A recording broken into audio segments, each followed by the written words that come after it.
Bonjour les filles, aujourd'hui je vous retrouve pour une vidéo pas à pas ongles rongés ou cassés très courts. Il s'agit de refaire une reconstruction. Désolée de ne pas avoir été là depuis un moment, mais chez moi les microbes, c'était une véritable invasion. Donc je procède comme d'habitude, je prépare mon ongle, je pousse les cuticules. Alors j'essaye de vous montrer de près, alors moi je me suis fermé la porte de la voiture sur le droit, donc ça a cassé très court, j'ai attendu que ça me fasse plus mal. Donc là vous voyez, je griffe mon ongle, donc préparation habituelle, on pousse les cuticules, on griffe l'ongle, on dépoussière.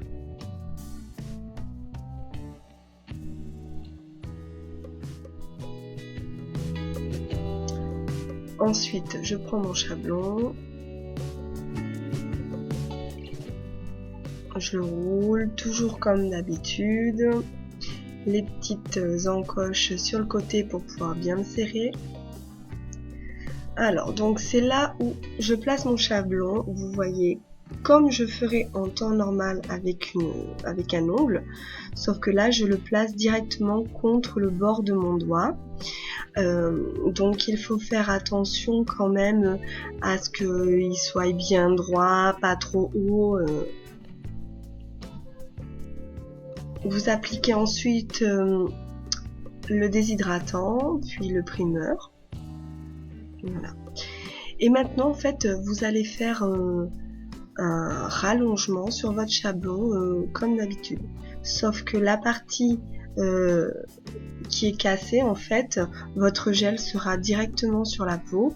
Alors si vous avez un gel qui chauffe pas, là il n'y a aucun souci. Par contre, si vous avez un gel qui chauffe, il se peut que le gel en contact direct avec la peau vous brûle très légèrement, mais c'est supportable. Au pire, vous sortez le doigt et ensuite vous le remettez aussitôt dans la lampe, ça se calme très rapidement. Vous voyez, vous procédez vraiment comme vous feriez en temps normal. Vous faites votre rallongement, il n'y a rien qui change en fait. C'est vraiment classique, il n'y a pas de chichi. C'est vrai qu'avant on faisait un bord libre et tout ça, mais en fait maintenant on peut le faire directement et c'est beaucoup plus simple, on perd moins de temps.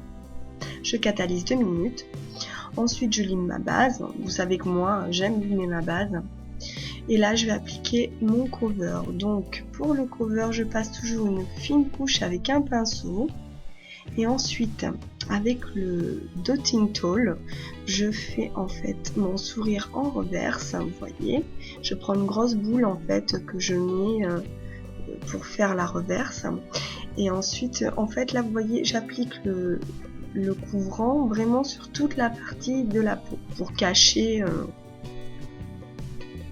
l'ongle cassé. Là je fais une French classique, en ce moment c'est vraiment des couleurs que j'ai envie, le blanc et le noir. Il fait gris, c'est l'hiver, nous sommes malades, donc pas de chichi, du blanc, du noir pour l'instant, c'est très bien. Donc j'applique ma French au dotting tool parce que j'aime bien, et puis ensuite je prends un petit pinceau fin pour faire sur la longueur.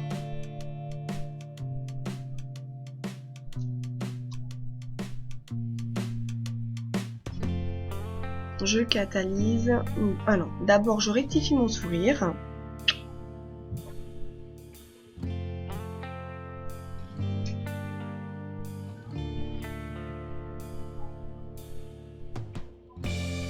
Et puis je catalyse 2 minutes. Alors là j'ai voulu avoir une French naturelle, donc je vais essayer ce gel de construction rose clair. Alors quand on le regarde comme ça, il est vraiment rose dans le pot, et puis finalement quand on l'applique sur la French, ça va, je vois pas vraiment de différence avec un gel de construction clear. J'ai bien aimé, il se travaille aussi facilement qu'un gel, que mon gel que j'utilise habituellement. Donc j'ai catalysé 2 minutes ma construction, je dégraisse, là je fais ma mise en forme de Finitube, donc bon là on passe un petit peu les détails. une petite déco one stroke, histoire de voilà, de dire de pas laisser un ongle tout nu parce que moi j'aime pas les French toute seule. J'aime bien avoir de la déco. Mais de toute façon, j'ai pas gardé ces fleurs one stroke en fait, ça me plaisait pas, donc je crois que j'ai gardé les fleurs one stroke à peine 2 jours et puis après j'ai changé la déco. Donc là j'essaye le gel de finition. Donc on applique, quand on fait de la peinture comme ça sur... c'est mieux d'avoir une finition avec résidu. Il y a une meilleure tenue qu'avec le sealer. Donc c'est une finition assez naturelle. Je vous remercie d'avoir regardé ma vidéo et vous pouvez me retrouver sur Facebook, Google+, Overblog, Twitter ou bien t'appeler simplement Jessie Manicure dans Google. À bientôt!